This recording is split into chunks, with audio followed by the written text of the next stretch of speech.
Hello, ಇಲ್ಲೇ ಮರಗಳೆಲ್ಲ ರೋಡಲ್ಲಿ ಇದ್ ಮಾಡಿದಾರೆ. ನಾವ್ ಇಲ್ಲೇ ದಿನ ವಾಕಿಂಗ್ ಬರೋದು, ನಮ್ಮನೆ ಇಲ್ಲೇ ಹತ್ರನೇ ಇರೋದು. ನಾವು ರಾತ್ರಿ ಸಂಜೆ ವಾಕಿಂಗ್ ಬಂದಿದ್ವಿ, ಮಾರನೇ ದಿನ ಬೆಳಗ್ಗೆ ಬಂದ್ರೆ ಒಂದು ಮರನೂ ಇಲ್ಲ. ಅದ್ ಹೇಗೆ ಯಾರು ಬಂದು ಹಂಗೆ ಇದ್ ಮಾಡ್ತಾರೆ ಅಂತ ಗೊತ್ತಾಗಿಲ್ಲ. ಇಲ್ಲಿ ಜನಗಳದೆಲ್ಲ ಅವ್ರ ಅಭಿಪ್ರಾಯ ತಕೊಂಡ್ ಮಾಡ್ಬೇಕು ಅಂತ ನೋಡ್ರೆ, ಇಲ್ಲಿ ನಾವು ಇಲ್ಲೇ ಟ್ರಾಫಿಕ್, ನಾವು ಗಾಡಿ ಎಲ್ಲ ಓಡಿಸ್ತೀವಿ, ಅಂತ ಟ್ರಾಫಿಕ್ ಇಲ್ವೇ ಇಲ್ಲ ಈ ರೋಡಲ್ಲಿ. ಟ್ರಾಫಿಕ್ ಇರೋ ರೋಡ್ಗಳು ಇನ್ನ ಅಗಲೀಕರಣ ಮಾಡ್ತಾ ಇಲ್ಲ. ಈ ಕಡೆ ಎಲ್ಲ ಮಾಡ್ತಾ ಇದ್ದಾರೆ. ಪರಿಸರ ಪ್ರೇಮಿಗಳು ಯಾರು ಇಲ್ಲ.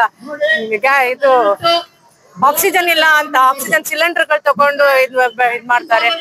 ಈಗೆಲ್ಲ ಮರಗಳು ಬಿಡಿಸಿದ್ರೆ ಆಕ್ಸಿಜನ್ಗೆ ಸಿಲಿಂಡರ್ಗಳನ್ನೇ ನಾವು ಮುಂದೆ ತಗೋಬೇಕಾಗತ್ತೆ ಅಷ್ಟೇ. ಇಲ್ಲ, ಸಾಯಂಕಾಲ ಇತ್ತು ಮರಗಳು. ರಾತ್ರಿ ಅರ್ಧ ರಾತ್ರಿಯಲ್ಲಿ ಬಂದು ಅವರು ಕತ್ತರಿಸಿದ್ದಾರೆ. ಬೆಳಗಿನ ಜಾವ ನೋಡಿದ್ರೆ ನ್ಯೂಸ್ ಪೇಪರ್ ಅಲ್ಲಿ ನೋಡ್ತಾ ಇದೀವಿ ನಾವು ಸಂಜೆ ನೋಡಿದ ಮರ ಬೆಳಗ್ಗೆ ಇಲ್ಲ ಅಂದ್ರೆ ಅದು ಒಂದಲ್ಲ ಎರಡಲ್ಲ 40 ಮರಗಳಿಗಿಂತ ಅದು ಎಷ್ಟು 50-60 ವರ್ಷ ಹಳೆ ಮರಗಳು.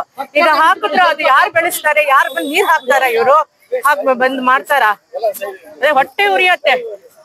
ನಾವ್ ಒಂದ್ ರೋಸ್ ಗಿಡ ಹಾಕ್ಬೇಕಂದ್ರೆ ಎಷ್ಟು ಅದಕ್ಕೆ ಆರೈಕೆ ಮಾಡ್ತೀವಿ. ಅಂತದ್ದು 70 ವರ್ಷದ ಮರಗಳು ಇವ್ರಿಗೆ ಯಾವ ಧೈರ್ಯದ ಮೇಲೆ ಇಲ್ಲಿ ನಮ್ಮ ಮನುಷ್ಯರೇ ಇಲ್ಲ, ಇಲ್ಲಿ ಕೇಳೋರೇ ಇಲ್ವಾ, ನಾಗರಿಕರಿಗೆ ನಾವ್ ಇಲ್ವೇ ಇಲ್ವಾ ಅಂತ ಅನ್ಕೊಂಡ್ಬಿಟ್ಟಿದೀವಿ. ಇಲ್ಲ ತೊಂದ್ರೆ ಏನಿರ್ಲಿಲ್ಲ, ತುಂಬಾ ಚೆನ್ನಾಗಿತ್ತು.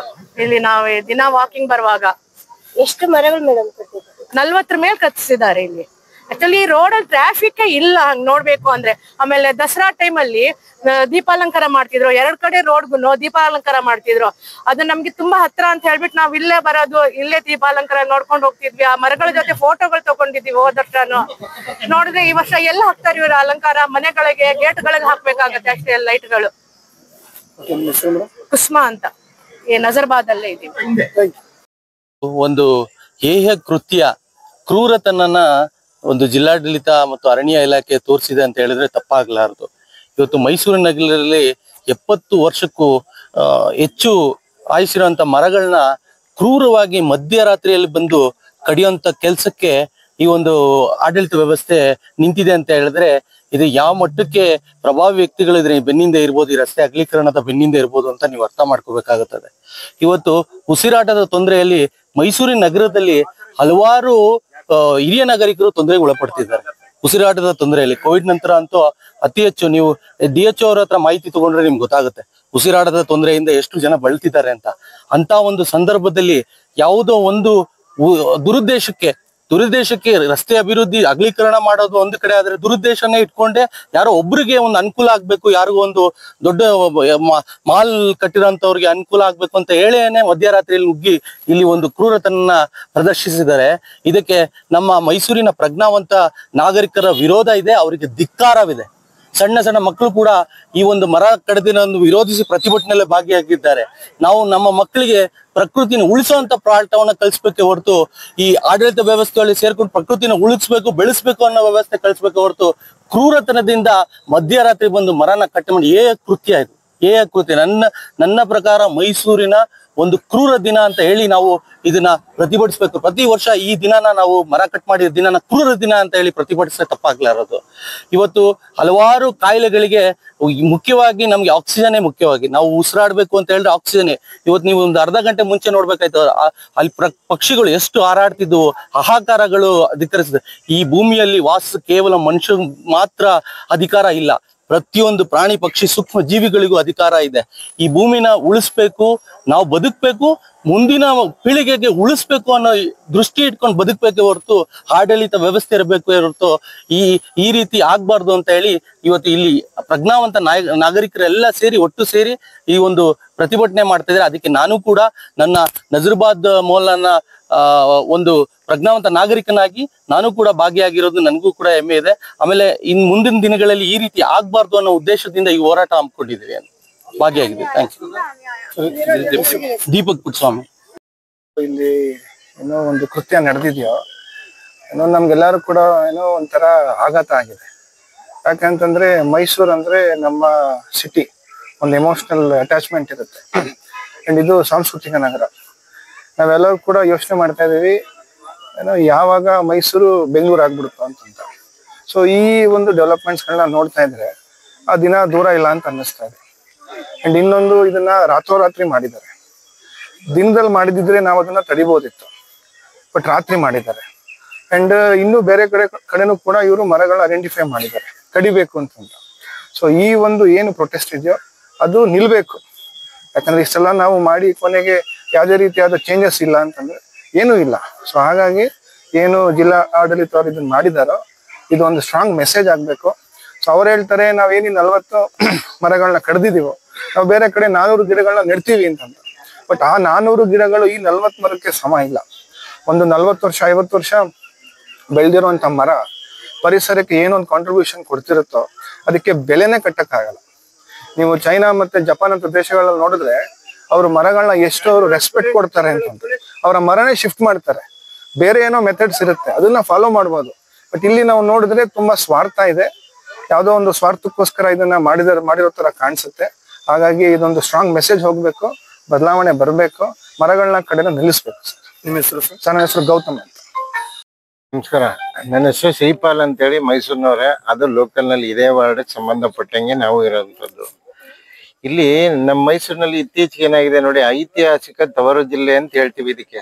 ಉದಾಹರಣೆ, ಇಡೀ ಕರ್ನಾಟಕದಲ್ಲಿ ಇಂಥ ಪರಿಸರ ಎಲ್ಲೂ ಸಿಗಲ್ಲ ನಮ್ಮ ಮೈಸೂರಿನಲ್ಲಿ. ಈಗ ಆಲ್ರೆಡಿ ಬೆಂಗಳೂರನ್ನ ಹಾಳು ಮಾಡಿಟ್ಟಿದ್ದಾರೆ, ಬೇರೆ ಕಡೆ ಇನ್ನೂ ಹಾಳು ಮಾಡ್ತಾ ಇದ್ದಾರೆ. ಈಗ ಯಾಕೆ ಈ ಅಧಿಕಾರಿಗಳಿಗೆ ಮೈಸೂರ್ ಮೇಲೆ ಕಣ್ ಬಿತ್ತೋ ಗೊತ್ತಿಲ್ಲ. ಮಹಾನಗರ ಪಾಲಿಕೆ ಆಗ್ಬೋದು, ಪೊಲೀಸ್ ಆಯುಕ್ತರಾಗ್ಬೋದು, ಇವರೆಲ್ಲ ಮಿಂಗಲ್ ಆಗಿ ರಾತ್ರೋರಾತ್ರಿ ಇಂಥ ಕೃತ್ಯನ ನಡೆಸಿರೋದು ಇದು ಜನತೆಗೆ ಒಂಥರ ನೋವು ತರೋವಂಥದ್ದು. ಅದರಲ್ಲೂ ಪರಿಸರ ಹಾಳು ಮಾಡ್ತಾ ಇರೋಂಥದ್ದು. ನಮ್ಮ ಸರ್ಕಾರ ಬಂದು ಸರ್ಕಾರನೇ ಹೇಳುತ್ತೆ ಪರಿಸರ ಉಳಿಸ್ಬೇಕು, ನಾಡು ಬೆಳೆಸ್ಬೇಕು ಅಂತೇಳಿ. ಅದರಲ್ಲೂ ಐತಿಹಾಸಿಕ ಮೈಸೂರು ಜಿಲ್ಲೆ ಮಹಾರಾಜರು ಇದ್ದಂತ ಜಾಗ. ಈ ಜಾಗ ಅದು ಬೆಂಗಳೂರು ಮೈಸೂರು ನಡುವೆ ಹೊಂದಾಣಿಕೆ ಆಗಂತ ಮುಖ್ಯ ರಸ್ತೆಯಲ್ಲಿ ಈ ತರ ಮರ ಗಿಡಗಳನ್ನ ಅನ್ಯಾಯವಾಗಿ ಈ ತರ ಹಾಳು ಮಾಡಿಟ್ಟಿದ್ದಾರೆ. ಇದು ಜನ ಎಲ್ಲ ಖಂಡಿಸ್ತಾ ಇದ್ದಾರೆ, ಇನ್ಕ್ಲೂಡಿಂಗ್ ನಾವು ಕೂಡ ಎಲ್ಲ ಖಂಡಿಸಿ ಈ ಕೃತ್ಯನ ಖಂಡಿಸ್ತಾ ಇದೀವಿ.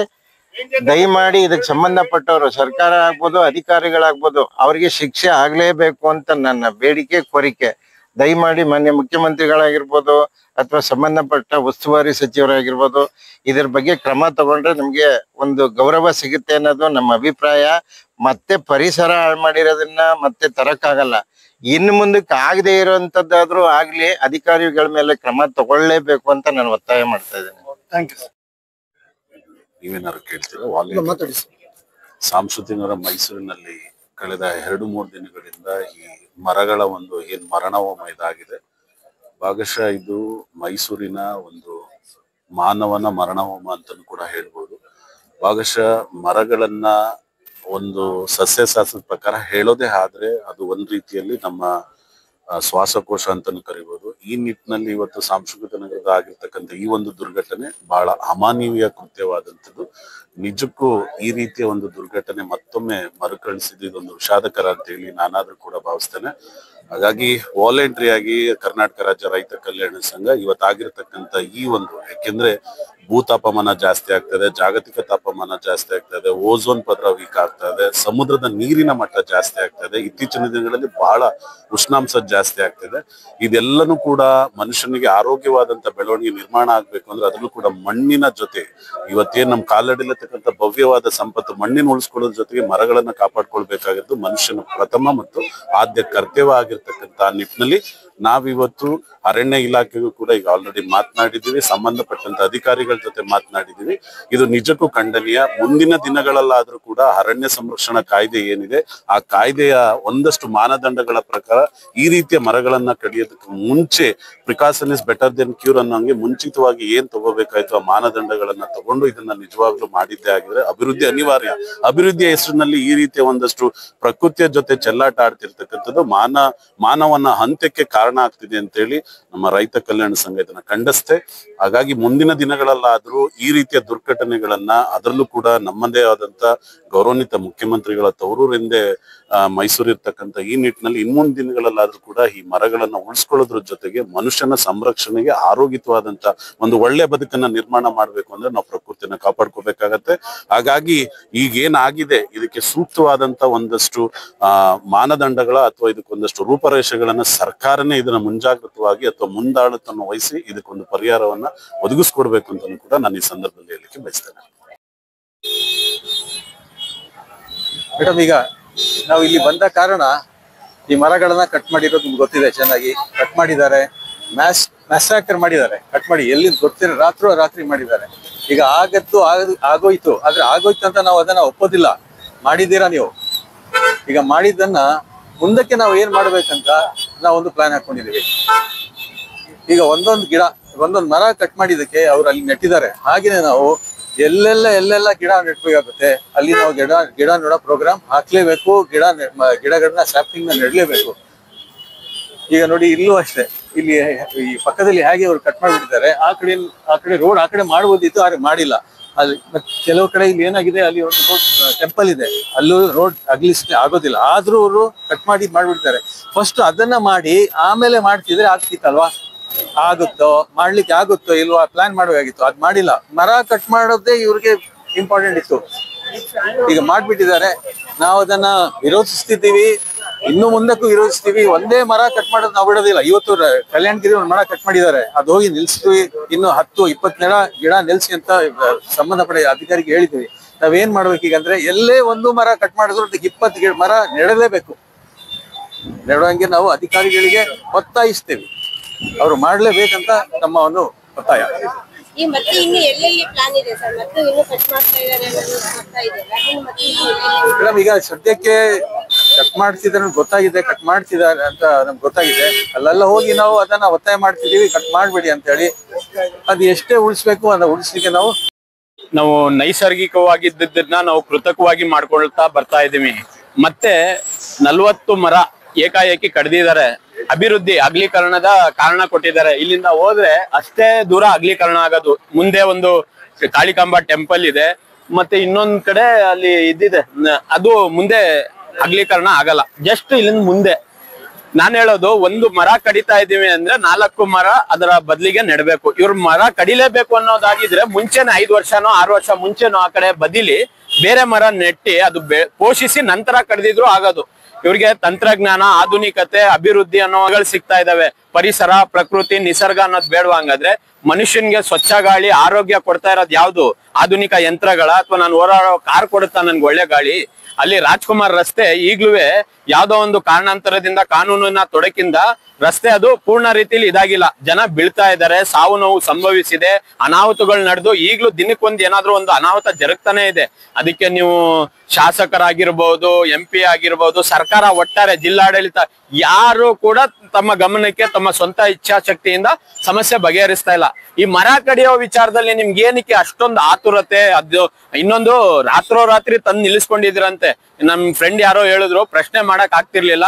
ಅಲ್ಲಿ ಸಂಬಂಧಪಟ್ಟಂತ ಅಧಿಕಾರಿಗಳು ವ್ಯಾನ್ ಎಲ್ಲಾ ನಿಲ್ಲಿಸ್ಕೊಂಡು ತರ್ದಿದ್ದಾರೆ.